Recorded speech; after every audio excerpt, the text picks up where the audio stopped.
Grade 1 Manhattan coming up next, about 35 minutes to post. Mike Beer, Matt Bernier, all of our previews and our recaps brought to you by New York Thoroughbred Breeding and Development Fund. Mike, they are betting time test as if it's a foregone conclusion. He's 6-5. We got a long way to go, but I don't know how much he's going to float up from there. I don't either. Listen, the way the day's been going so far, this horse can't lose taking this kind of money. But listen, I'll just say it. I don't get this horse. Why am I supposed to like time test based off of anything that he's done in his life? He was not a Group 1 horse in Europe. They tried it a couple times. It was not close. They brought him over here for a Breeders' Cup a couple years ago. It was not close. They brought him over here for the Fort Marcy, no less, last time off the layoff. He got beat by Smooth Daddy. Smooth Daddy. The excuse is yielding ground, really? I get he might not like yielding ground. Don't lose to Smooth Daddy. I suppose that's the only sort of devil's advocate that you could possibly play is that, oh, well, you know, he was here for firm ground to begin with. Yeah.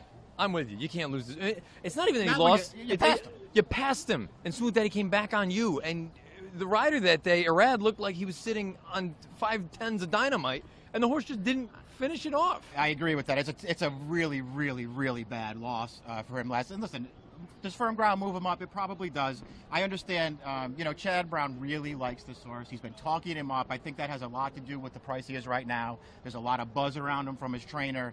But so far, what this horse has done in his career, he is not even money to beat this field. It feels like people just immediately associate this horse because he's Juddmonte, now he's Chad, with Flincher. Flincher was a totally different level of animal, and I don't think people give Flincher enough credit. Flincher was a world-class horse before he got here. Right. Flincher got here for Chad Brown and was running races that would beat time test by 20 lengths. Yeah.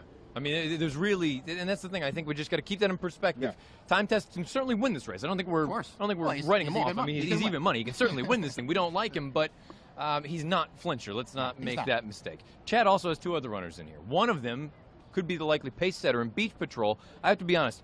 I don't love him in this spot, but I'm stunned he is the number that he is. Last check, he was 8-1. Yeah, I agree with that. I mean, I think he's a real dangerous horse in here. And I understand that you could look at him on paper. He's been second 4 times in a row, and you sort of feel like he can't seal the deal. But I don't feel like he's, losing races that he should have won. I feel like he's actually running really well and just winding up second best at the end. Wake Forest is the other one. Wake Forest, to me, is sort of the horse where, okay, we all know maybe he's not truly a Grade 1 or a Group 1 caliber runner.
Might as well be impressed. It might as well be really, really impressive performances. We'll be back with a recap of the Manhattan shortly.